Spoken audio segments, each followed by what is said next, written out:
pessoal, tudo bem com vocês? Estamos começando mais um programa Bem-Estar. E o tema do nosso programa de hoje é alimentação saudável.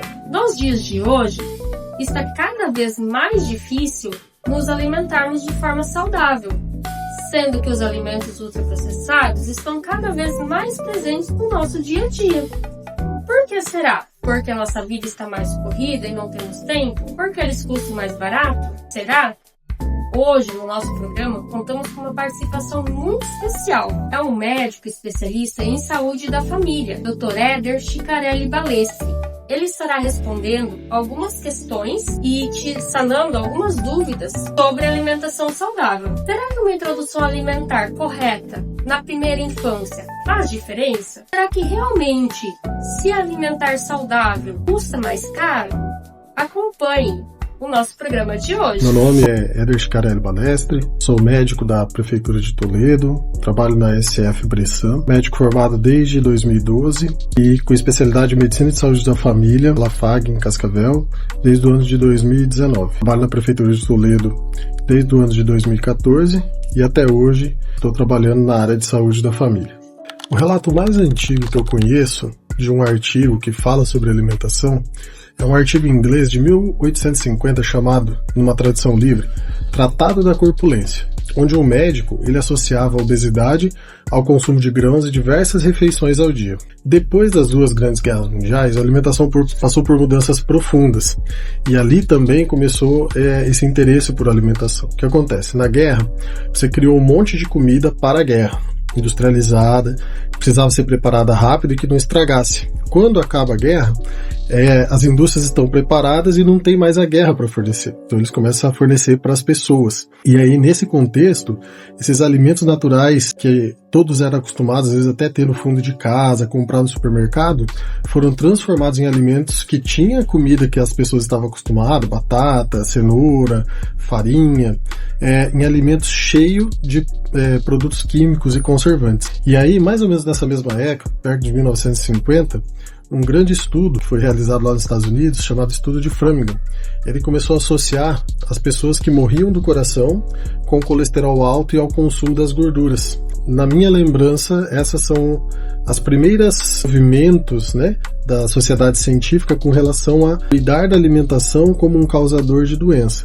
Você pega, desde a época de Hipócrates, já se tinha aquela frase de você é o que você come, que a comida que você come altera os seus humores, mas na ciência mais recente consigo lembrar desses marcos. E aí depois, por volta de 1971, o FDA americano, como se fosse o Ministério da Saúde, a Anvisa aqui do Brasil, criou aquela famosa pirâmide alimentar. Atualmente até ela veio em voga, porque os Estados Unidos mudou novamente essa pirâmide, mas ali, a partir dessa pirâmide alimentar, que a gente teve uma documentação exata sobre um órgão oficial de governo e de saúde, falando sobre alimentação, quais alimentos seriam melhores para serem comidos, em quantidades maiores, e desde então, cada vez mais a gente tem estudos sobre alimentação, doença, alimentação e saúde. Olha, se eu pudesse definir má alimentação, eu definiria como aquela em que o consumo de alimentos não seja suficiente para suprir as necessidades de nutrientes que o nosso corpo exige, ou um consumo em excesso de alguns nutrientes e que esse excesso possa causar doenças em nosso corpo. Ainda podemos pensar em má alimentação, em uma comida não adequada, aquelas que estão contaminadas, com veneno, com sujeira, má condições de higiene ou até mesmo comida estragada. Consumir esses alimentos, para mim, eu consideraria como uma má alimentação. Bom, eu acho que de todas as doenças relacionadas à má alimentação, ainda a anemia por deficiência de ferro é a doença mais comum no mundo todo relacionada a uma má alimentação. E nem sempre uma má alimentação porque comem comidas ruins, às vezes até por falta de acesso a uma boa alimentação, mas a comida industrializada, sem o consumo de alimentos in natura, também propicia essa deficiência de ferro. Agora, nos últimos anos a gente está tendo uma preocupação aí com obesidade, diabetes, dislipidemia, que é o colesterol alto, que são novas preocupações e que também são bem comuns quando a gente está relacionado à comida de má qualidade, uma má alimentação. Bom, sobre trato paladar, precisamos entender que o ato de alimentar é mais do que adquirir nutrientes.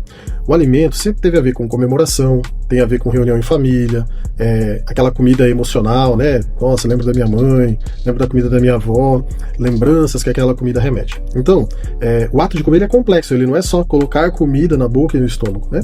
E assim, o paladar, o tato, né? Os sabores, os cheiros, textura, cor, temperatura, a maneira como esses alimentos são preparados, tudo isso faz parte do ato de alimentar-se. Então, quando a gente incentiva, expõe a criança aos alimentos variados, diversas cores, diversos preparos, um mais azedo, um mais doce, um que agarra mais na boca, outro que é mais veludo na boca. Então tudo isso vai ajudar a desenvolver receptores ali na boca, na língua da criança, e isso vai dar mais autonomia para que ela possa experimentar e lidar com alimentos diferentes. Uma criança que não tem esse estímulo, né? Então, geralmente são comidas com gosto muito parecidos, com textura muito parecidas. A gente vai pegar o exemplo ali, aquela criança que só come papinha, só comida amassada, no futuro ela vai ter mais dificuldade para aceitar e comer outros alimentos, tá?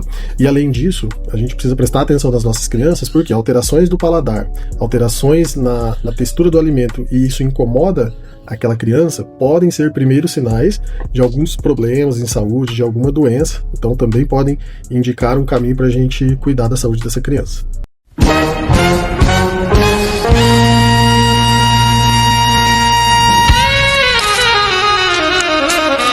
Um castelo muito especial, o seu corpo. Para ele ficar forte, precisamos de uma equipe de super-heróis. As frutas e verduras criam um escudo invisível que não deixa os monstrinhos das doenças entrarem no nosso castelo. Comer bem dá super energia e combustível para você correr, pular e brincar sem cansar o dia inteirinho. Os alimentos saudáveis deixam nossos ossos fortes como rochas e nossa pele brilhante como a de um príncipe ou princesa. No seu pratinho mágico, convide amigos como a maçã, a banana e o brócolis. Quanto mais colorido, melhor. Não esqueça do feijão e dos ovinhos que ajudam nossos músculos a crescerem. Mas cuidado com os vilões como doces e refrigerantes. Eles deixam o corpo preguiçoso e cansado. Comer é uma grande aventura! Vamos lanchar algo bem colorido e ganhar novos poderes hoje? Tchau!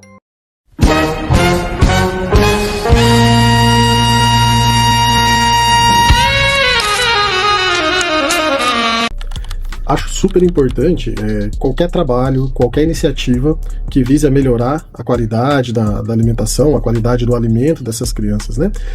Infelizmente isso é até muito negligenciado. Eu acho que a alimentação deveria ser uma matéria, igual matemática, física, português, porque o hábito de alimentar-se e alimentar-se de maneira adequada é um hábito que vai durar a vida toda. Então, às vezes você vai aprender algumas matérias ali que vai durar um vestibular, que vai durar uma prova, e o aluno tem que se dedicar. E ao ato de alimentar-se bem, cuidar da sua saúde bucal, né? Cuidar da sua própria saúde, não está na rotina das escolas. E aí você tem iniciativas de algumas escolas específicas, você tem até governos que tem algumas iniciativas ali com a merenda escolar, reforço dessa merenda, mas acaba muito assim, a saúde através do PSE faz inserções pontuais, algumas organizações não governamentais que vão até as escolas e ajudam nessa educação, mas eu acredito que toda e qualquer iniciativa que leve as crianças a pensar, aprender, discutir, né, participar de uma alimentação adequada, saudável, nutritiva, é sempre de alto valor. Olha, eu acho que o maior mito na alimentação infantil é que criança tem que esvaziar o prato e que criança que come prato cheio é mais saudável. Então, em uma época onde você tinha desnutrição, talvez esse incentivo fosse até intuitivo das famílias, né?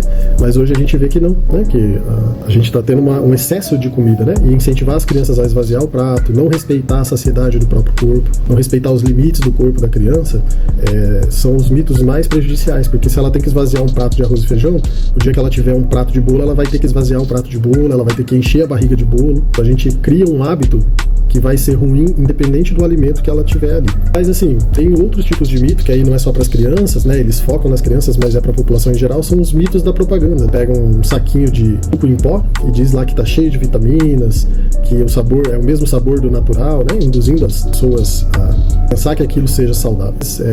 Os produtos industrializados, realmente, eles são desfavoráveis. Não é que eles não possam ser consumidos, mas eles talvez não sejam tão saudáveis igual as embalagens façam a gente acreditar.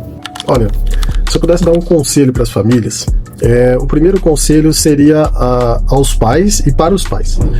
Não adianta a gente querer que os nossos filhos se alimentem bem se nós mesmos não temos bons hábitos alimentares. Eu acho que esse é o principal conselho. Por mais que a gente tente ensinar, as nossas crianças aprendem muito pelo exemplo. Então, eu faço salada, eu faço frutas, mas quando eu sento à mesa eu só como pizza e lanche. Então a criança ela vai se expor a esses alimentos não saudáveis que o adulto come e ela vai imitar os comportamentos. E aí nessa esteira, o segundo conselho seria que, além de sermos os exemplos, né, melhore a sua própria alimentação, esteja junto com as crianças nas refeições o quanto puder, incentive elas a ter hábitos como comer devagar, né, mastigar bem os alimentos, não tomar sucos, bebidas gaseificadas junto com a alimentação, aproveite um momento para criar vínculo, falar sobre a família, falar sobre a vida, que aquele momento do alimento não seja só o ato de colocar a comida na boca e no estômago, né? Seja um momento de criação de vínculos, de contação de histórias, de apreciar o alimento, até assim, né, para aqueles que ainda têm condições, preparar a comida e envolver a criação no preparo das comidas, para que eles possam aprender de onde vêm os alimentos. Lá na compra do supermercado, quem sabe, vai eles para participar da escolha dos alimentos que eles vão preparar, e assim eles conseguem, além de aprender sobre a comida, criar memórias, laços afetivos importantes relacionados à família e à comida. Eu acredito que famílias que conseguirem seguir esses conselhos, mesmo que não tenham grandes conhecimentos sobre alimentos, terão bons resultados com relação à alimentação saudável. E então, pessoal, gostaram da participação do Dr. Éder no programa de hoje? Eu gostei bastante. E fica uma dica bem legal. Se vocês querem rever a entrevista dele com as perguntas e as respostas na íntegra, vai ficar no nosso site, que vai aparecer o link logo abaixo para vocês acompanharem, ok?